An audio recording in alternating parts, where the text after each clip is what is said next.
Could you imagine going from getting unemployment checks to working with some of the biggest agencies in the world, working with some of the biggest influencers in the world, like Akon, Ellen DeGeneres?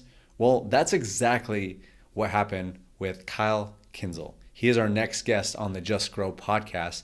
And not only is he going to share his story, but he's also going to show you exactly how he went from that place where he was, lonely, depressed, unemployment checks, to again, working with some huge influencers and being one of the best marketers in the world. So you're not going to want to miss this episode of the Just Grow podcast. Now, before we do jump in, as always, want to let you know, if you do enjoy this, please give us some feedback over on iTunes or Spotify. We'd really appreciate that. It gives us a little boost in the algorithm. That's really all we ask of you. And then if you're interested in coming to the next Just Grow Podcast live event, make sure and go to justgrowpodcast.com or hit us up on Instagram. But without further ado, let's jump into this interview with Kyle Kinzle. Thanks for being here, Kyle. Yeah, of course, bro. Dude, it's funny. I always think about this before we get started. How did I meet this person? And it's always a unique story. And I don't think, as of yet, I've done any interviews with someone I just kind of really quickly, randomly met at a coffee shop. We're working, and there's a cool coffee shop down the street. A lot of entrepreneurs are there. But I recognize that you know your stuff, and yeah, 100%. You've done some pretty cool things in marketing, and you're just sharing a lot of your story with me. So yeah, I was just excited to have a good conversation with you, man. First and foremost, and I just shared with you, I love your passion for marketing. Yeah. And yeah, dude. So why don't you just start diving into your story? Again, we never know where these conversations go, but yeah, why don't you just talk to us about how you got into marketing, how you got into entrepreneurship, for sure. What led you to where you are? Yeah, definitely. So I mean, I always had a ton of different jobs. Like, always wanted to figure out what I really wanted to do. I mean, throughout college, I always had 3+ jobs, just trying to figure out, do I want to do A, B, C, or D? And so at the time, I was working at Geo Digital, which was one of the top marketing companies probably in the country just by volume. Mm-hmm. And I also worked at the Village Health Club, which is up in DC Ranch. Yeah. And I became friends with this guy, Mike Hardenbrook, who's the absolute man. And he was a huge, I guess, digital marketer back in the day and still kind of dabbles around. And he knew that I liked marketing. And so he said, "Hey, Kyle, have you heard of Justin Brooke or, that guy?" And I said, "No." He's like, "Well, he's one of the biggest Facebook advertisers in the space right now, and I'm really good friends with him. Like, would you have any interest in connecting?" So I said, "Sure, why not?" So he put me in contact with Justin Brooke, and Justin actually had me interview, and he asked me to make a YouTube video as to why I should, work for him, essentially. And so back in the day, I made this YouTube video, but then I actually went on a website called Fiverr, where you can have people like edit the video so it makes it look super dope, got animations, music, all this, words coming in and out, dude. So I ended up going on Fiverr, hiring this dude, and he made my YouTube video like fire. Like, it was literally slides in and out, music, had animations, captions, all this stuff. So I sent it to Justin. He's like, "Damn, bro." He's like, that YouTube video was awesome. He's like, "I'm for sure gonna hire you." He's like, "Did you do that?" And I was like, "Nah, I mean, I just hired somebody." He was like, but he didn't care. He was super excited about it.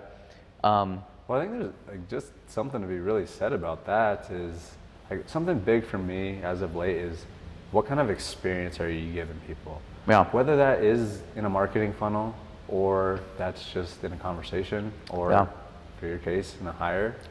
Like, what experience? Like, how do they see you? Yeah, right. It's like most people are gonna just have some basic video where they're maybe just sitting in front of the camera and talking about their skill set. But it's like, what makes you unique or different? What can you add in there that's gonna be a little bit spicier, than another individual? And I didn't really, and see, that's another thing too, is I didn't really have the skill set as far as adding those certain things. But I was like, okay, well, why don't I try and reach out to someone who does? And for $5 on Fiverr, you can do a lot of different things. And I just sent this dude this video and said, "Hey, can you make this look really freaking cool?" And he jazzed it up like crazy. And this kind of, to your point, just use that. And he was super, super geeked about it. And ended up working for him. That's amazing. And so that's originally working for him is where I kind of started my whole, I guess, like marketing career per se. So I was running all of his clients' Facebook ads, his Google ads, Twitter ads. I was the one writing all the emails, putting together all the newsletters for everybody to see, which is pretty cool because he had a fat email list. I mean, back then, even today, he's, one of the pioneers, considered a legend in the marketing space. And so I was fortunate enough to work with him and get all that knowledge. And so once I gathered all that knowledge, I wanted to learn how to basically sell the skill sets that I had acquired, right? Because, people always talk about, sales is the number one skill that you need if you're going to grow your entrepreneurial business or whatever that may be. And so I needed to learn how to sell, right? Marketing. And so I ended up taking a couple of sales gigs. Zenefits was right in Fashion Square, and they moved to Tempe, where I was ripping like a lot of cold calls every single day. Which builds the character. What's that? Which builds the character. Yeah, which was the character. And like, I'm not gonna lie, I mean, I was, I was actually pretty savvy with Salesforce. So I got to kind of cherry pick top leads throughout Salesforce, I don't know. And so I got to, learn how to just navigate, Salesforce and cherry pick top leads, but also communicate with a potential user who has no idea who the hell I am, but ultimately wants to hopefully use my service. But it was such a cool experience dialing like that because, you hear from a lot of crazy people. Like some dude called me a fucking asshole, on a phone call. He's like, Kyle, you're a fucking asshole. And I was like, sorry, bro, I think it's gonna help you. That's why I'm talking to you. And it's like, it's just pushing through that. And specifically, like I actually believed in that product, just like how I believe in my marketing ability. But it was cool to kind of just kind of push through that, right? When you care that much about what you can offer. So anyways, learned how to cold call through that business, through Zenefits. Took another sales gig too to learn how to cold call marketing services, basically what I did. And then after that, I basically decided that I want to just start my own agency and run ads for people. During that time, I didn't have any money though, like legit broke as a freaking dog, like straight up like unemployment checks, like for, not very long, but just a few weeks. So it's like, it's kind of a humbling experience to like have to remember on those times. And then after that, essentially just cold called lists of just local businesses and asked if they needed a website essentially and wanted to get more customers. Ultimately, that's what I was selling, was just growing their business ultimately. So got a few websites to the door. So I started building some websites and started running some ads for some people. So that was the start. What was kind of your mindset when you were collecting those unemployment checks? Like, what was your psyche like? It was I guess a back against the wall, make or break type scene. I was very fortunate enough to grow up in a household that was well off. We weren't like crazy freaking rich, but I had went to a private high school and didn't have to worry about anything. Played basketball my whole life, was given a lot of things, and I wanted to provide the same lifestyle that I had for my family, one day. So to sit there and like collect unemployment, you're like, dang, like this is a huge 180. Yeah. But at the same time, it was lonely, depressing for sure. Because I was like, dang, one, I'm not making any money. Two, I'm by myself while everyone else is working. I'm just sitting at my house, just cold calling people. So I felt like I had no one there.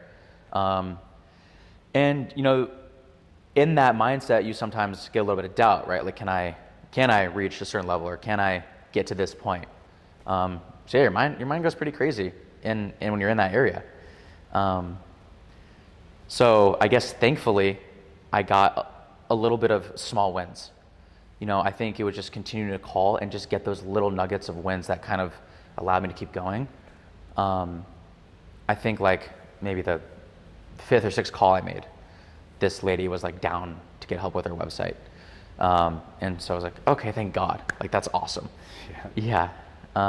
So those small wins, I think sometimes I like to say the small ones are the big wins. Yeah, dude. Because those are what leads to the actual big wins, and it's that spark that you need every once in a while. Yeah. Sometimes you really just need that. 100%. I think like to get that on your fifth, sixth call, it's just like a big confidence boost to be like, boom, all right. Yeah.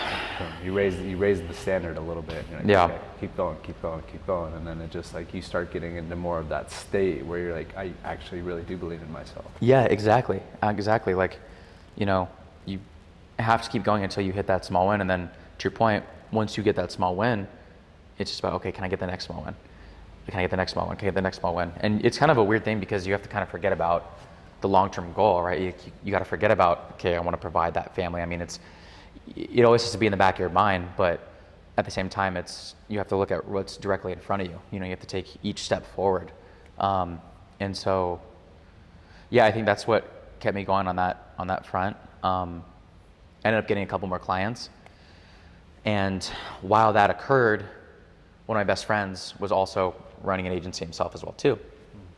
And so he came to me and was like, hey Kyle, I know you've been running ads for, you know, these top guys. Would you want to help join my agency and grow this thing as well too? And I said, you know, I'm down to, but can I also do my thing on my side? I still want to have the entrepreneurial type style and entrepreneurial, kind of wanted to have a blend of both if possible. He's like, yeah, of course, 100%. So, okay, let's do this. So ended up joining his agency, and, you know, we had a ton of clients, and so was working on building up all of their ad accounts right through Facebook ads, basically paid ads essentially, while I had my clients on the side. And we became so good at marketing for other people that we were like, well, instead of marketing for other people, why don't we just market for ourselves? Why don't we generate our own leads? And why don't we sell our leads to other people? And so that's what we did. And we became essentially a glorified affiliate, ultimately at a massive scale. Affiliate is a good model. Yeah. That's how I started actually in my online career, is I was doing affiliate marketing. Yeah. And it is, I mean, there's good and bad to everything that you do online. Yeah. Everything in life, but it's like, it is kind of nice when you're just able to send traffic and collect commission checks. Dude, 100%. And one of the craziest things about us starting the affiliate model was, dude, we didn't have a website, bro, to start. So we operated in a financial space, and when we first started, right, so we were generating phone calls for businesses. So basically to help people, you know, get out of debt essentially. And originally, when someone would go on Facebook, you know, they see our ad, and instead of sending them to a website, we created a lead ad. So essentially there was a form that populated within their ad itself. And when they clicked on the ad, it's opened up this form, and it had their information. And all they had to do was click, you know, learn more, like learn how to get out of debt essentially. And when they hit submit, it sent us their information, and we had an automated system that would call that person. So then right after they fill out the form, they'd get a phone call that would say, hey, do you want to, you know, get out of debt? Press 1. And when they press 1, we would send that person to someone who could actually help them get out of debt, but we were getting paid every time someone essentially pressed 1. It's a good model. Dude, it's a great model. And Press 1 commissions. What's that? Press 1 commissions. Press 1 commissions, bro. Exactly. So, you know, I guess it was, you know, the name of the game was, right, each business, you know, would essentially pay us a certain amount per phone call. Let's say it was, you know, $60 for a phone call that we would send them. And we would do our best, right, just to try and spend less money on ads than $60. And then we would recuperate, right, that amount of money in between. So that was essentially, you know, what we were doing. And at first, you know, it was a little bit slow, but then one day we ended up hitting about 5K in profit in a day. Yeah. And I remember we were all sitting there in one of my buddy's rooms, like as we're seeing like the numbers go up, and we're like, this is freaking dope, like this is crazy, like 5K a day, hell yeah, let's go. Jazzed up, like we never thought, we're like, you know what I mean? So like we're young cats, like we didn't really know, and then we hit 5K, and we're like, oh, this is so badass. But then boom, like dude, like a week later, one of the companies I work with was like, hey, like we didn't approve one of these ads, like, whoa, this is like not compliant basically or whatever, like you can't run this. And I'm like, what? And so they ended up taking away all the money that we ended up incurring from that day, and we're like, god damn, like we got to restart from zero, like fuck, like all that just taken away. And it's like, shit, like that was that sucked, because we thought we had a record day and it just all got wiped out. I mean, I told you before, but I resonated with that because just to quickly share my story is I had a goal to hit 10K in a month, and I hit that, but that quickly became a 4K month because of some refunds and stuff. And so, but I think it's even like those moments that are even better than hitting the goal if you really look back at it. One of my friends talked about it as like these are shit tests from the universe, because like when you say you want something, you're going after it. You're gonna get tested 100%, just to make sure that you really do want it. Definitely. But when you break through those barriers, I feel like that's the moment where like everything really clicks. Yeah, absolutely, definitely. And to that point, I mean, we did just keep trucking, and then next week we did hit that 5K, and then you fast forward literally a year later, and all of a sudden we're in a completely new vertical. So we're doing the same thing that we did, in this particular finance space into another finance space. And then you fast forward even to, last year, like I was telling you about, and we went from, 5K in a day to hitting 1 million phone calls in a year. Dude, we generate like over 12,000 phone calls in one day. So it's just crazy to see how that historic day, when you get crushed, right, and then pushing forward, what that can lead you to. Right. So for whatever reason, when you say that, I just like imagine like 12,000 phone calls, like no, literally, dude. No, I mean, dude. Honestly, no. There'd be like 150, sometimes 200 phone calls in progress at the same time. So 200 phone calls literally happening at the same time, which is just gnarly to think about. It's insanity. Yeah, insanity. And it's honestly because we were at the forefront of, I guess, where marketing is headed and has been. And really, I mean, you've probably heard it a million times, but like influencer marketing, like that's really what separated our business between everyone else. We took these quote unquote unsexy businesses or unsexy verticals, right, in the finance insurance space. Like, who the heck wants to talk about finances and insurance? No one's like, oh yeah, that's sexy. No one cares. But then when you add in the sexiness of, right, celebrities, maybe being on the news, even, UGC, user-generated content, so testimonials of people that are actually have been through and have saved a bunch of money or have lowered their insurance or whatever that may be, it just hooks a user. And that's ultimately what allowed us to scale at such a high rate. So, I mean, celebrity is the highest form of influence. Exactly. People see someone in a position that they want to be in, and they're using it, and they're like, I want that. Yeah, exactly. I mean, to your point, when you have Floyd Mayweather, Sarah Palin, The Game, Akon, Neo, you have, all these people, theoretically backing your brand. It creates essentially an unbiased approach, right? Because, everyone nowadays with seeing all the ads that they are and getting hit by the businesses consistently, they always think there's some hidden agenda, which obviously at the end of the day, the agenda is for you to hopefully, save money, but it is for you to call through us. Right. So when you utilize these celebrities, you're completely removing any bias from that we may have, right? Because you're going to trust, right, somebody else. Mm-hmm. So, and specifically a celebrity. Well, here's something that even throughout your story, I noticed it from like the first part of it where you're talking about how you got connected with the guy at the Village. What was his name again? Justin Brook. No, the guy that introduced you to. Oh, Mike Hardenbrook. Mike Hardenbrook. Yeah. And then you're talking about like now you have these influencers. It seems like you're really good at connecting. Yeah, no, I mean, I appreciate that. I guess kind of like how me and you connected. We just sat at a coffee table and we just started shooting the shit. And I'm like, what are you doing? What are you doing? And then started going from there. I guess I'd love to hear a little bit more about like how you got connected with these influencers if you want to share. But sure. I would also love to hear what would be some tips and strategies that you'd give to someone if they want to connect with people more. For sure. I guess as far as celebrities, I mean, it's actually like not as difficult as you think to get in touch. I mean, there's a lot of these celebrity booking agencies. Like you can go to Google, type in celebrity talent booking agency, celebrity talent agency, any of those variations, and there's a ton of them that have these connections to these celebrities. The tricky part is that most of these celebrities are actually managed by a certain individual.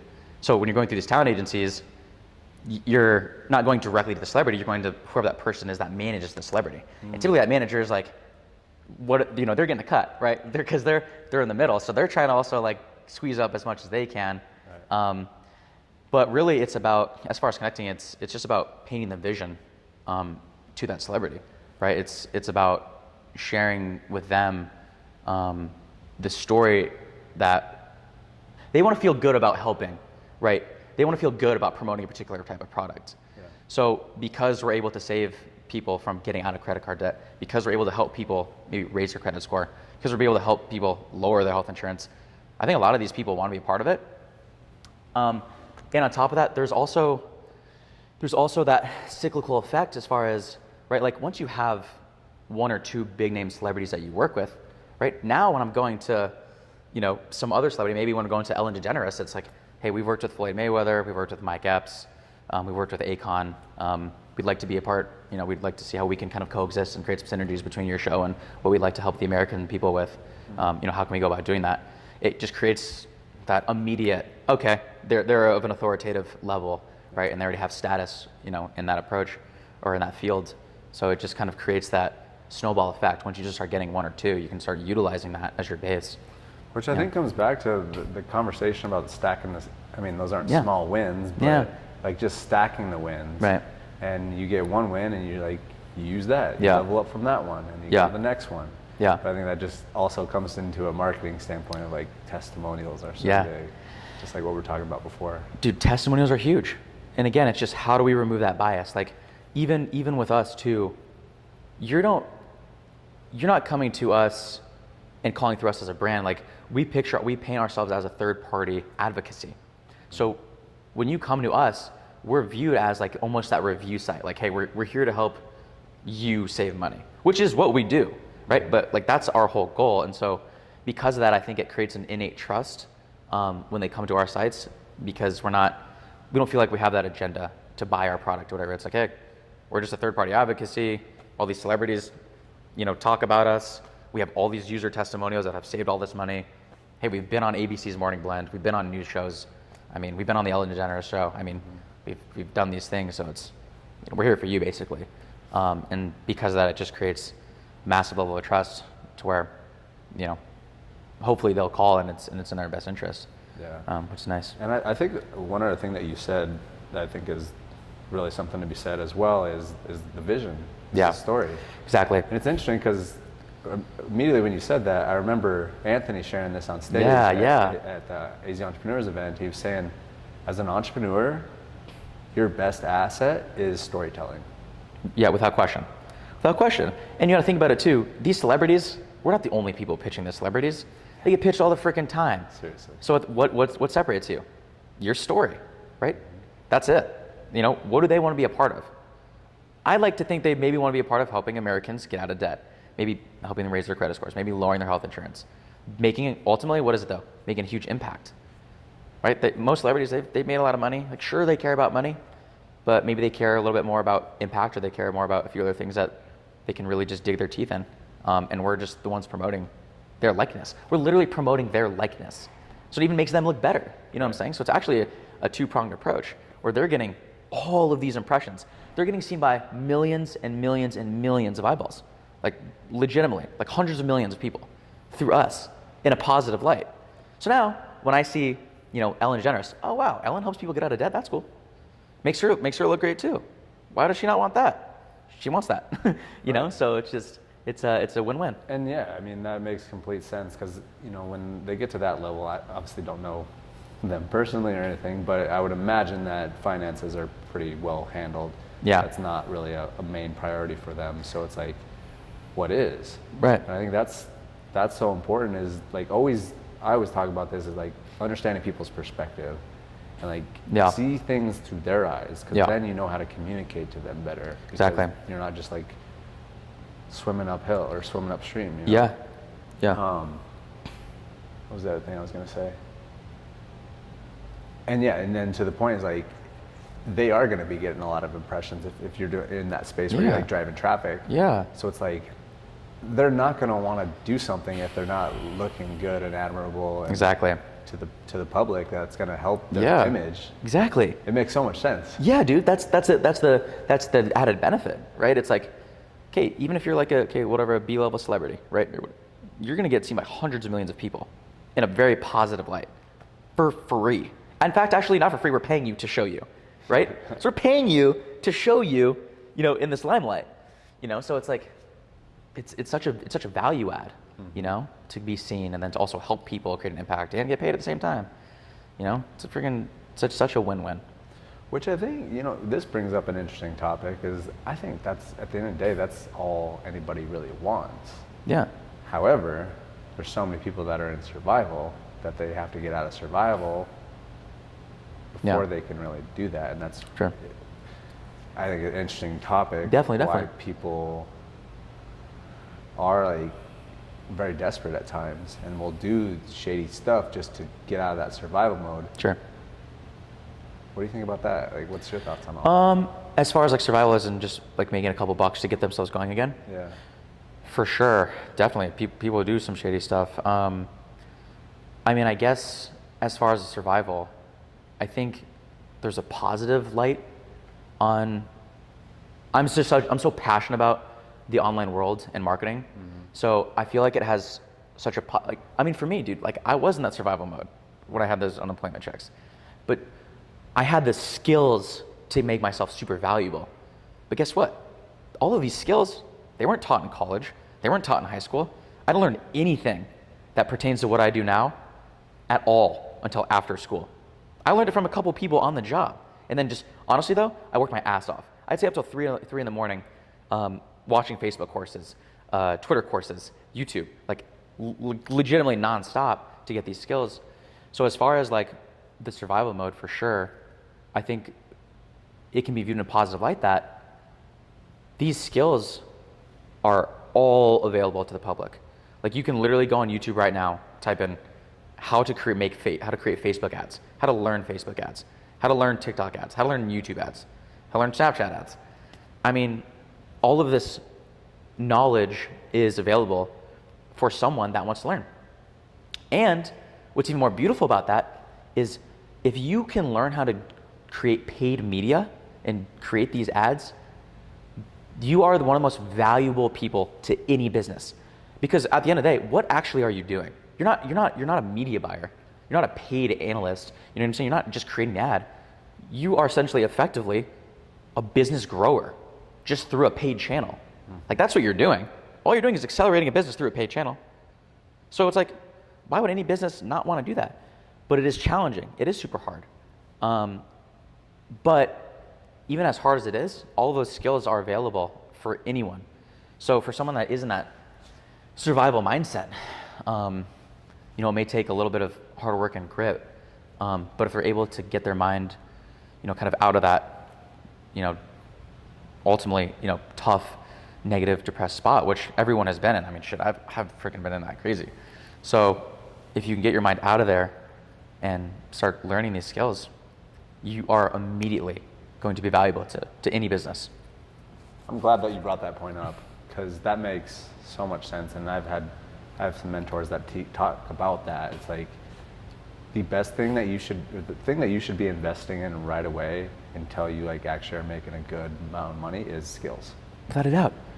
Without a doubt. And like to your point is like, as we were talking about, like there's some people that get into survival and do some sketchy stuff. It's because they're looking for those quick wins out of their survival instead of building up the skills. Skills don't happen overnight. Right.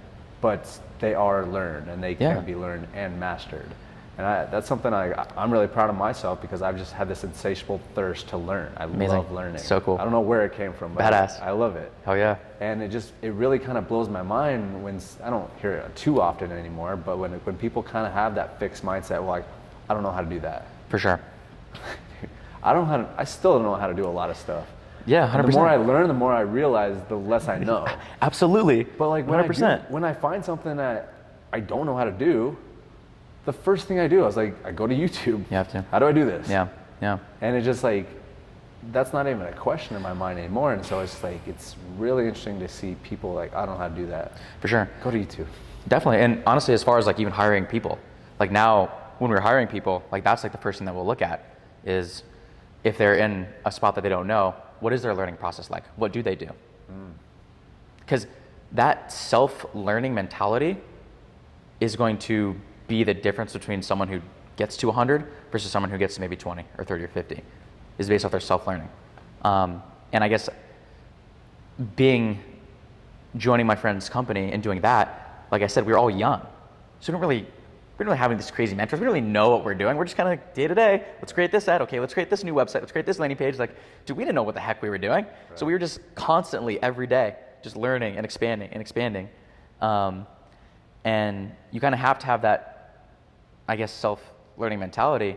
But even if you don't, these positions are so sought of as a media buyer that you can literally go to any company and they'd probably hire you as a junior media buyer because they're that important to these businesses.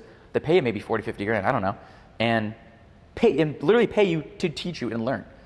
You know what I mean? So like these types of roles are in such high demand that even if you weren't like the craziest self-learning person, you know, okay, learn how to get the skill through getting paid at a junior media buyer level or whatnot. Yeah. And then develop the self-learning too. Because that even self-learning in itself is a skill. It takes time. I mean, shoot, you know, throughout school, I was the biggest procrastinator in the world. I'd always do my papers the night before they were due. Like always. Yep. You know, that's just how it was. And then as just kind of progressed into being thrown in a position where I had to ultimately just self-learn every day, didn't really have a choice, kind of develop that skill as well too. Like that in itself is a skill. It's a habit. Right. No. I mean, it even kind of comes back to the lost art of apprenticeship. Yeah. And that was something I was going to bring up as you were talking about, like when you went to work for Justin Brooks. Yeah. Like that was an apprenticeship. 100%. Like, you know, Napoleon Hill. Yeah, of course. Yeah. Like that was the apprenticeship. Yeah. Right? For Andrew Carnegie. Definitely. And I think there's something really to be said about that. For sure. Because like if you can go learn at the foot of a master and even get paid for it too, that's the ultimate. Because I'd been an entrepreneur for a while, probably like 4 or 5 years, doing the affiliate marketing. Yeah, sick. Yeah. And then it was like after my injury, I kind of just fell into YouTube ads, and I thought they seemed really cool. Yeah. But I was like, and I kind of had this ego. I was like, oh, well, I can figure this out. Yeah. I'll go on YouTube and just do it, and I did it to a degree. But then I got this opportunity to be a media buyer, junior media buyer at this ad agency, and I was kind of like, well, I'm an entrepreneur. I'm kind of above that now. Right. But then I kind of took a step back and like, wait a second, like, you don't know this that well. Right. Why don't you put your ego down and just say, I'm gonna go learn this stuff. Of course. What's the best way to learn something? Go actually do it. Yeah. I had one client spending maybe like $5K a month, and then he's got clients, you know, averaging like whatever, 100K a month. Yeah. I could probably learn a little bit quicker. Dude, without a question. Absolutely. I mean, it was the same thing for me. I went to a cold call. I went to go to 2 sales roles to freaking cold call people. But I was like, okay, instead of me like just cold calling and trying to figure it out, why don't I go get some nice training from some big corporations? I'll get paid while I'm making phone calls. So I'll get to learn on their dime. I'm not trying to like be like an asshole like that, but pay me and I'll learn. Mm-hmm. Why not? I'm still helping you out, at least while you're paying me, you know, and while I'm creating you guys some sales. I don't know. I just said screw it. Yeah. So same thing. Like exactly. Well, I think it's, you know, I think what is a lost, I don't know, lost art, but I think something that's really helped me in even just the last few years is start doing things that I'm not good at. 100%.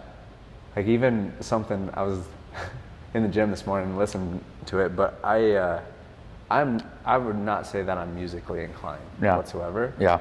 But I love music. Mm-hmm. And I think it's an amazing way to self-express. Yeah. And I just decided one day I was going to make a song. Fresh. And I was like, this is obviously not going to be on the charts and whatnot. But Never I was know. like, you don't know. But I was like, I'm okay with that. Like, this is cool, this is fun, this is for me. Yeah. And just because I'm not good at it doesn't mean that that's going to stop me from doing it. Right. And I think that's something that does stop a lot of people is like, oh, I can't do that because I'm not good at it. Definitely. I don't know the skill. But I think if you kind of just drop that ego and say, I'm just doing this to do it, or I'm doing it because I want to learn it, I want to get better at it, I think that's a massive advantage and asset. Yeah. I mean, even my buddy Ant too, he put it the other day. You don't be great to start. You have to start to be great. You know, it's the same thing too. Like, you know, we always come out here like thinking like, I'm not freaking amazing at what I do. Yeah, well, you got to start somewhere. You know, you're not gonna be at the top right off the bat. Right. You know, and to your point about the ego, you know, maybe go learn from someone. You know, I was making dog shit money. You know, work for Justin Brooks. I didn't care. It wasn't even about that. It was about learning, putting my ego down, just doing all of his grunt work to just learn the skills. And, you know, that's kind of how it all transgressed. Yeah. Yeah. Yeah. Well, I mean, it's interesting too, because like we're conditioned to want to be the best. Of course. Like, who's praised? For sure. Who For makes sure. the most money? The athletes, the people that are the best at it.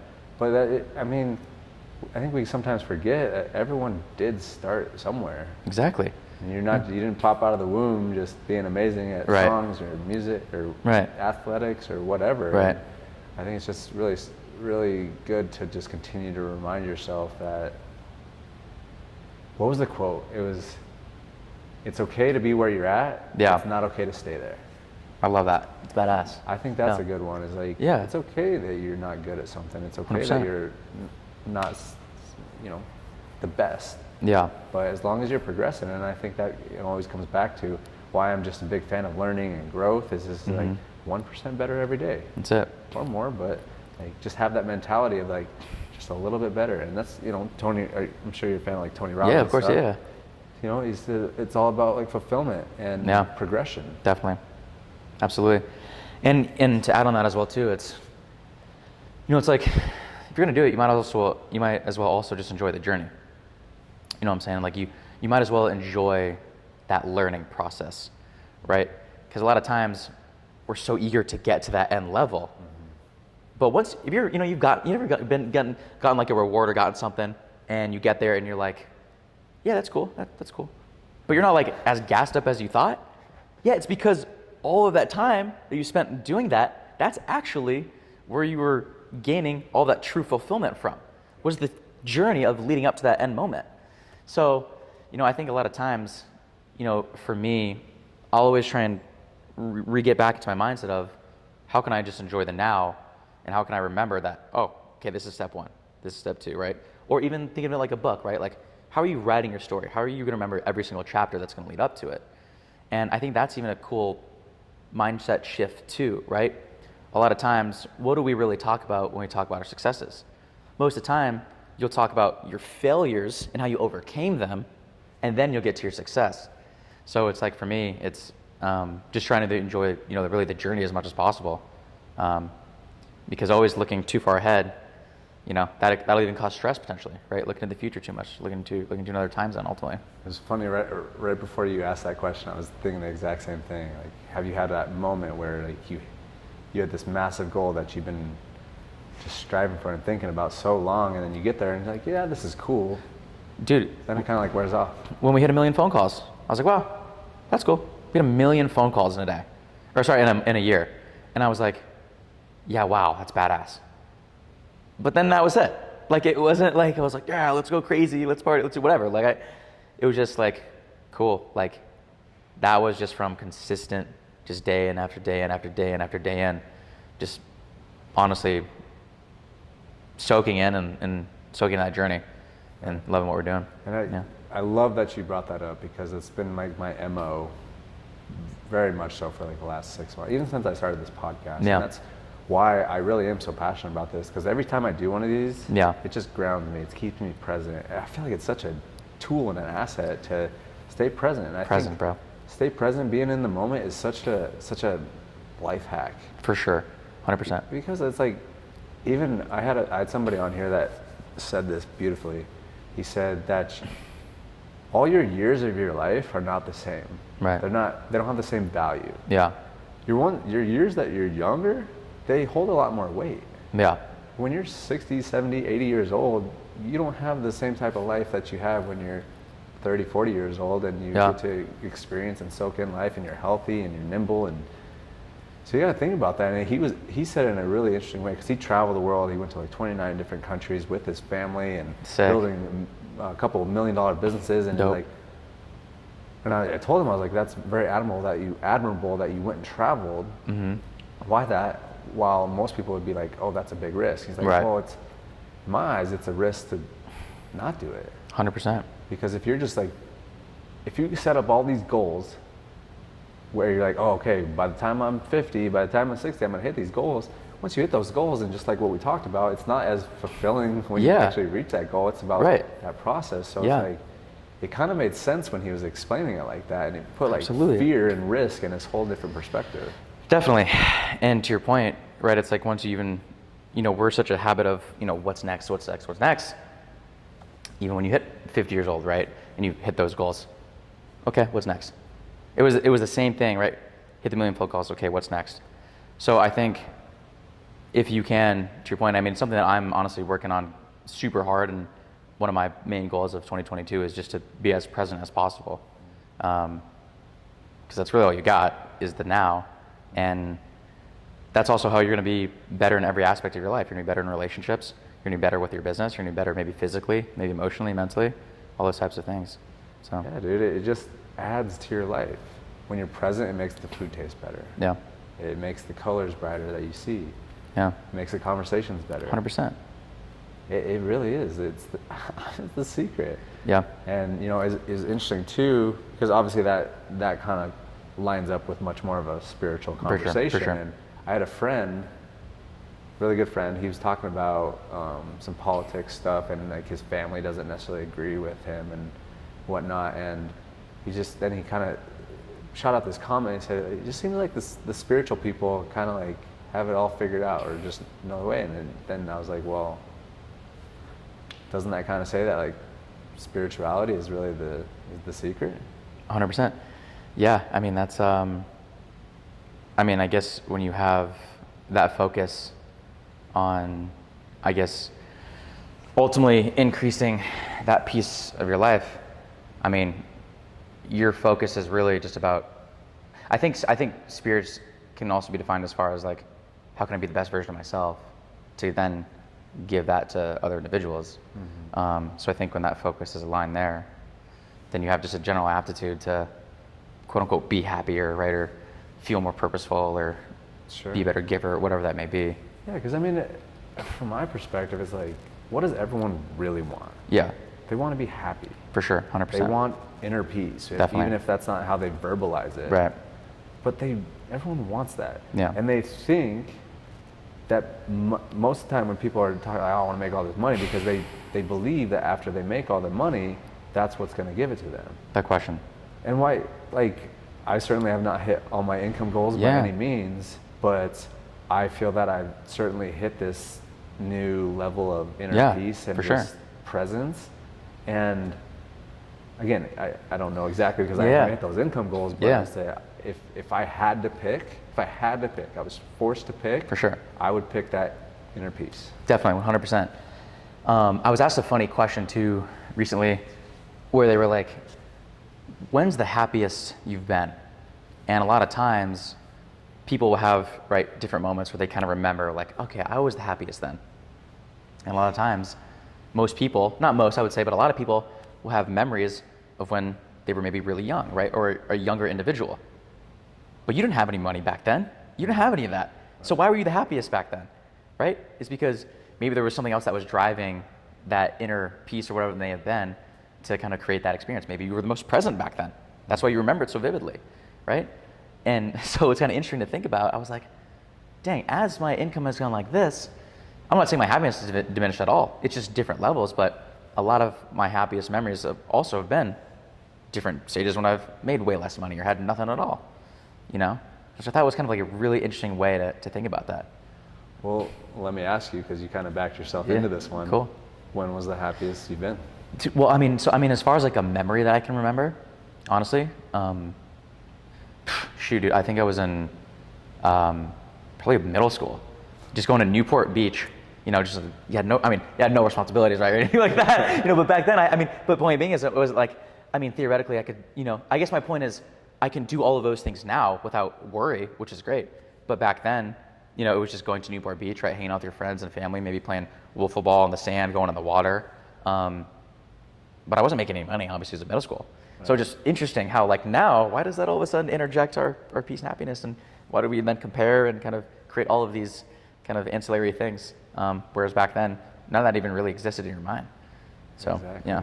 That's a good point that you bring that up, because it's like you look back, and I guess as I was even asking you that question, I was thinking like, well, when was I the happiest? And I choose to say like right now. Yeah, of course. Because it's the present moment. Yeah, obviously different times for but sure. I think about also like, okay, if I can't get that option's not available, I would say I look back when I was in junior college playing baseball, and I was having probably one of the better years that I've ever played baseball, and I felt like I was really on the path towards like the goal that I was achieving or that I was striving for. Yeah. I ended up signing a Division I scholarship. Hell yeah. And it wasn't even necessarily like, signing it was cool. It was kind of like one of those things where you're like, you hit that goal and you're like, oh. Yeah. But it was more about like, even probably when I got the first phone call from them, I got the voice message of like this coach calling and saying, hey, we're interested in talking to you and whatnot. Mm-hmm. And then it's like, that started real, and it just started like, I was really working towards that because I knew that there was a goal coming. I was really progressing. Work towards your vision. So I think that again comes back to the vision. Right.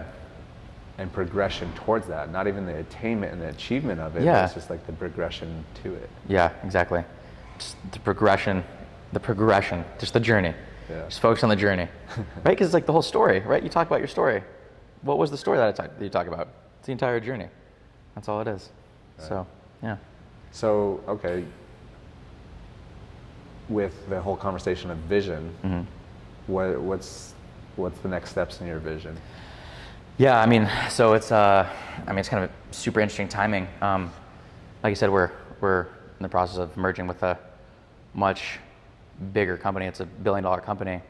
So I think kind of figuring that out now, but it'll be interesting to have to now start learning how to coexist with a bunch of new employees that are kind of outside the quote unquote comfort zone, and how to potentially maybe now manage, a ton more, individuals, versus just the traditional group that you're used to. So as far as vision wise, and then even too, we're also shifting verticals. And when I say shifting verticals, it's almost as if you're like shifting away different products, right? So it'd be like from me shifting from selling a TV to selling a mattress. Like that's kind of like where my mindset is right now. And so it's gonna be really fun and exciting to learn how to basically just restart this whole process in a completely new, we'll call it product ultimately, and start from ground zero. So that'll be, it's like playing, you get like playing a basketball game, like, okay, let's get in there. Let's create these ads, create these landing pages, mm-hmm. create these new websites. How are we gonna connect the user? How are we gonna create the flow of that user and prospect? How are we gonna speak to them, different stages? How are they used to being communicated with in these stages? What are all the competitors doing, to that prospect? How can I go research them and take what's working for them too? And I don't even necessarily want to get off topic, but because I love marketing so much, I want to talk about that. Sure. A lot of times, and people who want to start marketing and are currently marketing, dude, there are so many resources out there that show you what all of the top competitors are doing. So number one, there's a Facebook ads library. So basically, Facebook came out with this huge library that shows every single ad that is on their platform. So you can literally go in and you can type in, mattresses and see what other people are selling mattresses, right? Or you can type in basketball shoes and see what other people are selling basketball shoes. And you can see them from Nike, you can see them from Adidas, you can see Lululemon's ads, you can see what all of these companies that are spending millions and millions of dollars are doing. So it's like they pretty much give you the keys to understand what the top marketers are doing so that you can just emulate it yourself. So, which blows my mind too, especially because, correct me if I'm wrong, but they even show it to where you can click on the ad and go to their landing page too. Yeah, right? yeah. So not only, 100%, dude. So not only can you see their ad, you can see what they've written, you can see how they've created their entire video, what their entire video shows. You can see you can see their website, you can see their landing page. So you can start emulating exactly what the top people are doing in that segment. You can do the same thing too. What do you think about that? Do you like it?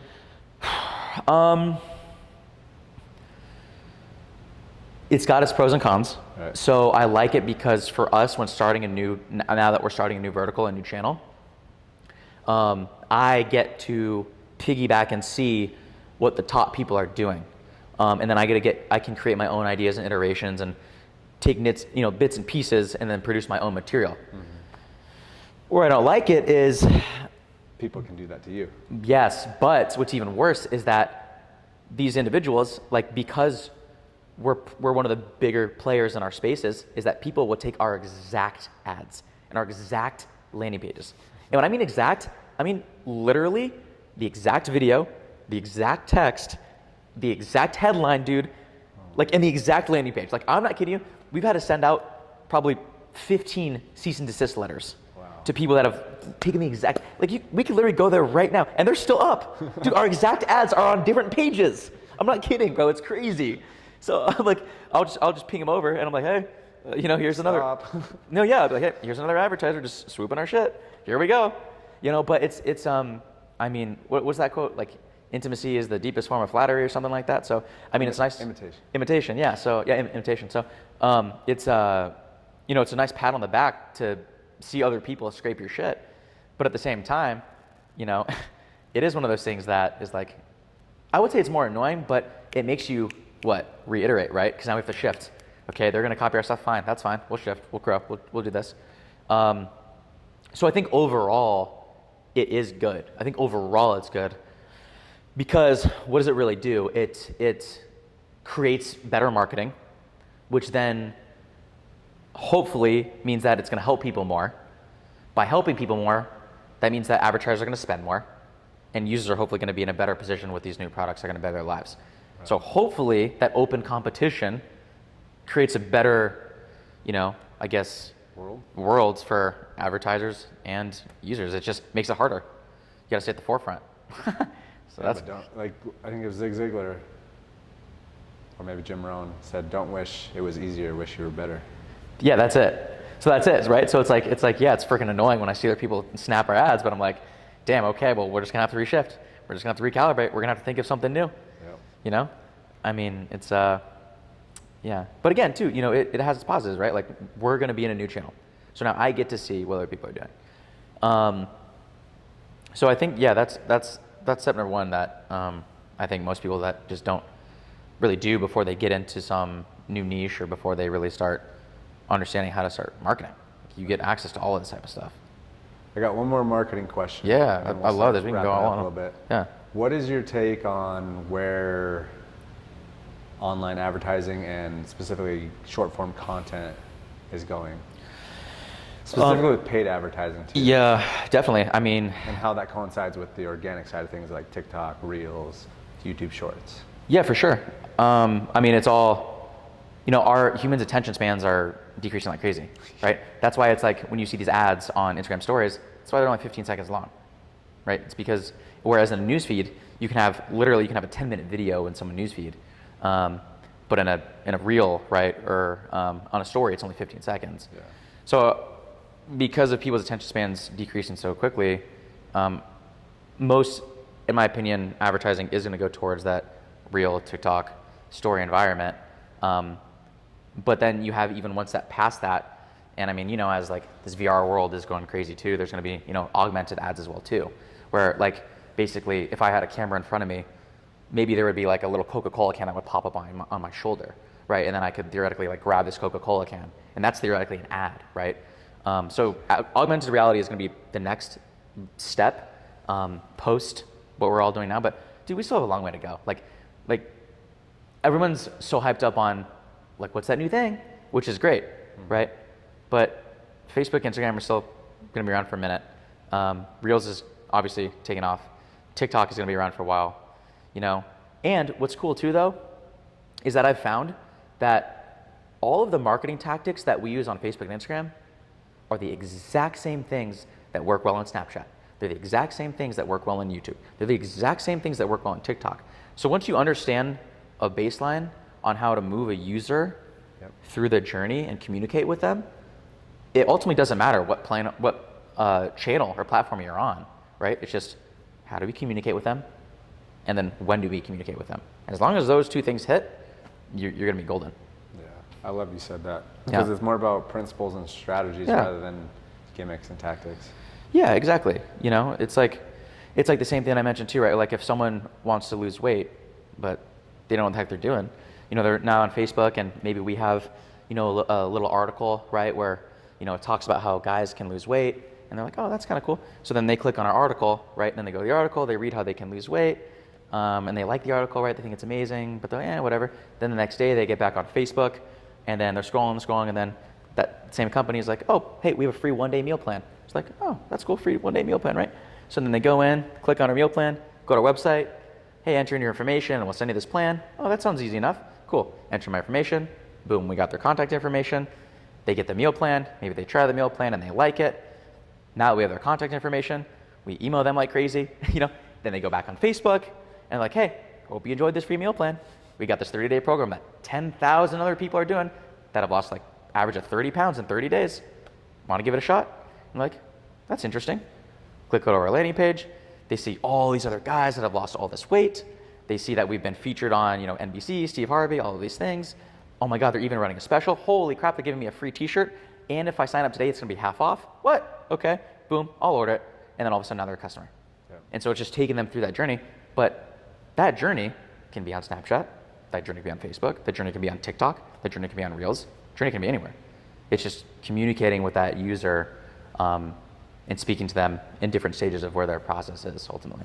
Which I think, again, kind of comes back to our conversation talking about people's perspective. Yeah. Like I would have to say, I don't know every marketer, but I would have to say that a lot of marketers don't think about the perspective, like just what you explained. Yeah. What is that customer journey? What are they experiencing? Exactly. Or is it like, okay, why isn't this ad working? Yeah. This has got a good image, or yeah. I have the arrow, like. Yeah, and dude, you know it too. I'm actually currently reading this book which I recommend everyone read. It's called The $100 Million Offers. Amazing, dude. So dude, I've literally read like the same chapter like 10 times because I'm just like writing it down, every little thing.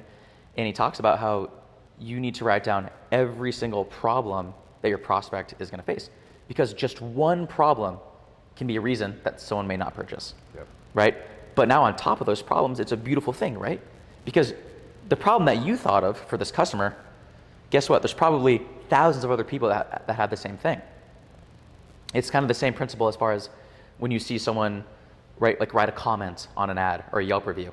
If someone's taken the time out of the day to actually spend that time and write something that maybe they don't resonate with or they're commenting on, it's the 10x rule. 10 times the amount of people probably feel that exact same way.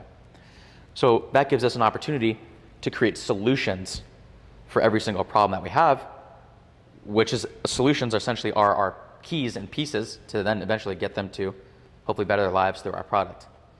Yeah. Yeah. Dude, Hermosi's, he's the best right now. Dude, he is the freaking man. I've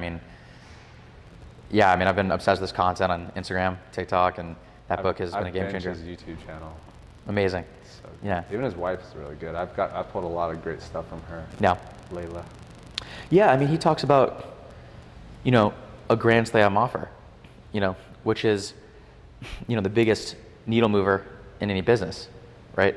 You have your dream outcome, so the dream outcome, right, is losing weight, right? Then you have your perceived certainty, which is, okay, well, if 10,000 other guys have lost weight, it's pretty certain I'm going to be 10,001, right? Versus just the first person to lose weight.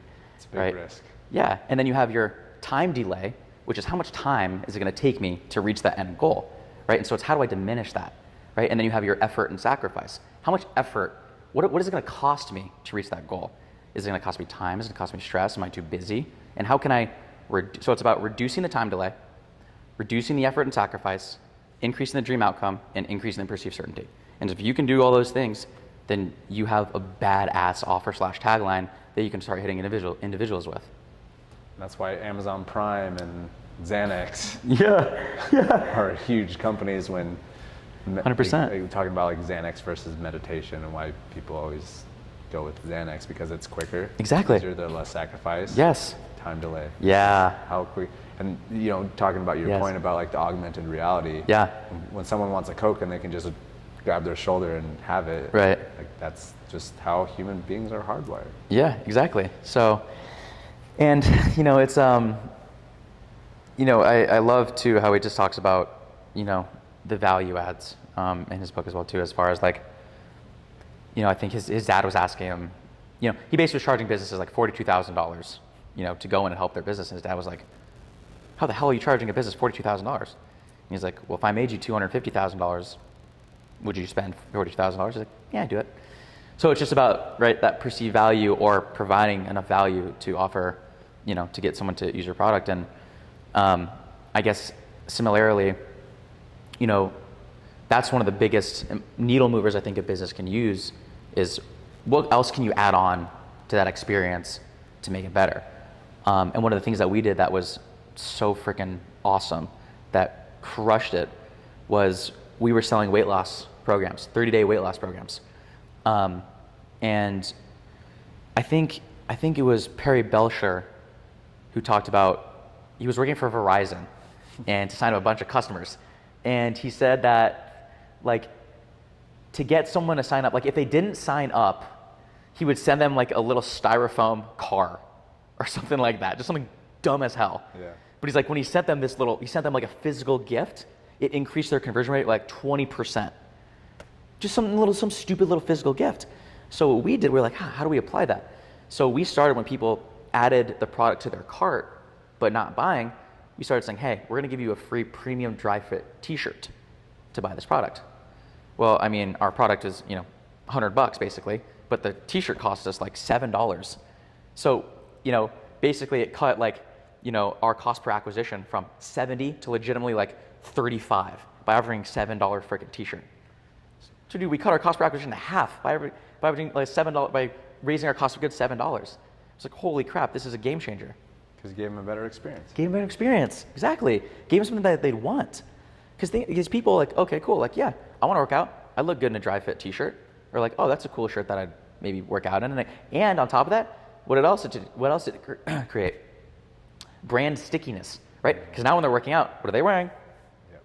Our brand, our fitness brand. So every time they're working out, it's our brand. So now they're literally a wearing branded piece, you know, aside. Advertising. Yep. Advertising and stickiness for themselves. So now they're getting reminded by the benefits of our product and our program, so that now if we want to, you know, send them a supplement, right, or a protein, they're going to be a lot more apt to use us because we're always constantly a reminder of the help that we've given them. Definitely. Yeah.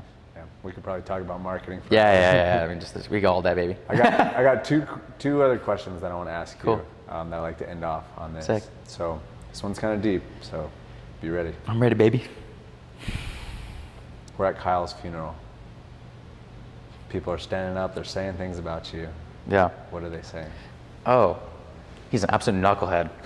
No, I'm just kidding. Like, he couldn't have gone earlier? No, I'm kidding. Teasing. Why did it take this long? What now? What the hell? You know, no, I'm just kidding. Honestly, I would say that dude was a freaking, like, just fireball of energy, joyful, positive, and a hell of a, I would say, leader, ultimately, coach, teacher. That's like what I want to be remembered as. That's where I get all my passion from, is really teaching, leading, growing. Yeah. Well, I'd say you're on the right path for that. Appreciate that, bro. Hell yeah. I honestly, I love your energy, and thanks, especially Doc. your passion for marketing. Oh, dude, I love it. It's cool to just hear you talk. Cool. All right, last question. Absolutely. Given the name of the podcast, Just Grow, what does growth mean to you in one word? Progress. Progress. Like, I think I heard this one quote where it doesn't matter the speed, it's just about the direction. So it doesn't matter how fast it takes someone to get somewhere, as long as your direction is in that right path. Because eventually, day after day after day of the right direction, you're going to hit a point where it's going to be that snowball effect, where it's going to continue growing. And effectively what you've done is you've built a habit. Like, that's, I think, ultimately where there's like this whole misconstrued thought process of like, people talk about maybe, I'm not growing fast enough, or whatever that may be, right? But I think it's building that habit of just continued day in and day out progression forward. So progress is progress, without question. Yeah, and we talked about that before, but it's, as long as you're on the path, you're heading in the right direction. That's it. And that's even been something I've been catching myself saying when people like, how are things going? Yeah. And I like they're moving in the right direction.